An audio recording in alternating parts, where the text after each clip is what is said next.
Neko je osudio drugoga čoveka zašto nije učinio milostinju. I taj neka je imao druge vrline upao je u teško sagrešenje osuđivanja drugih. Jer čineći milostinju ili bilo koju drugu vrlinu, ako padnemo u osuđivanje brata svoga, gubimo plod ljubavi. Bog hoće prvo ljubav, pa onda ostale vrline. Šta vredi ako postiš i ne jedeš meso, ali osuđivanjem jedeš meso brata svoga? Zar Bog prima takav post? Nikada. Naprotiv, on odvraća lice svoje od tebe. Mnogi počinju razgovor o pitanjima i problemima drugih ljudi, polazeći tobož od interesovanja, ali kasnije padaju u osuđivanje, ne budući ni svesni toga. Mi da brinemo samo za svoju dušu. Što se tiče drugih ljudi, da se molimo da ih prosveti Bog, jer nije naše da izobličujemo sagrešenja drugih ljudi. Delo suđenja pripada Bogu. Mi koji smo crvi, kako možemo da izobličavamo drugog čoveka koji je ikona Božja? One koji vole da osuđuju, Bog će strogo kazniti, jer čine nešto što čak ni on nije činio kada je došao na zemlju da spasi čoveka. Kada su mu fariseji doveli jednu grešnu ženu koja je uhvaćena u preljubi, ishodno zakonu trebalo je da bude kamenovana, Hristos, pošto je isterao njene tužioce, rekavši im, ko je bez greha neka baci prvi kamen, a reče njoj, idi i više ne greši, ni ja te ne osuđujem.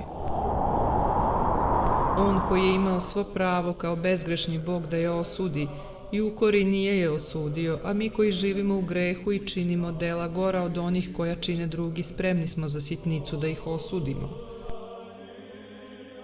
Ni najveće žrtve naše ne prima Bog ako osuđujemo brata svoga. Ako se neko odrekne i čitavog sveta i svih njegovih dobara radi ljubavi Hristove, i ako ode u najdublju pustinju i zatvori se u najzabačeniju i zapustelu keliju, a osuđuje brata svoga, sve mu je uzalud. Jer Bog se ne da ružiti, on čita srce čovekovo, i može neko koji je možda gori od tebe da se spase, a ti da budeš osuđen od Boga. To se desilo u priči o cariniku i fariseju. Objektivno farisej je bio bolji od carinika, međutim, pavši osuđivanje, izgubio je i ono što je imao. Slep je onaj koji osuđuje, jer se iza te strasti krije jedna druga velika zverka, koja se zove egoizam. Čujte kakve je strašne reči rekao farisej. Nisam kao drugi ljudi, otimači, nepravedan, preljubočinci ili kao ovaj carinik. Osuđivanje odgoni od čoveka svaku čast i dostojanstvo. Čovek koji se bavi samo svojim sagrešenjima jeste razuman i u njemu obitava Duh Sveti. Ima mir u srcu, dok duša onoga koji osuđuje liči uzburkanom moru, u njemu se ustoličio đavo. Pišu oci ako se čak i pogrbiš od posta i metanija, a nemaš ljubavi prema bližnjima, daleko si od spasenja. Hristos je rekao da nije došao da sudi svetu, nego da ga spase, a mi mu sudimo. Koliko smo za žaljenje, koliko smo duhovno siromašni. Nemamo ništa drugo da kažemo, sem reči Davidovih, pomiluj me Bože po velikoj milosti Tvojoj. Imamo za živi primer svetitelje naše, koji nikada nisu osudili nikoga.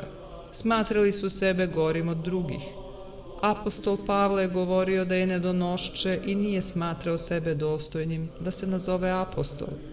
Te reči je izgovorio ko? Veći od svih apostola, onaj koji je preneo poruku spasenja po celom svetu. Postavimo u mislima sebe za kratko, pored apostola Pavla. I tada, ako smo iskreni pred samim sobom i pred Bogom, ispovedimo ozbiljni greh osuđivanja i trudimo se uvek pomoću Božjom da to prekinemo. Posle svega ovoga razmisli u kakvom se stanju nalaziš. Ako imaš lošu naviku da osuđuješ, Iskoreni je što pre. Ako hoćeš da imaš udeo sa Hristom, izbegavaj osuđivanje. Ako hoćeš da imaš nadu na spasenje i večno blaženstvo pored svepravednog Boga, nauči da osuđuješ sebe, a nikada druge.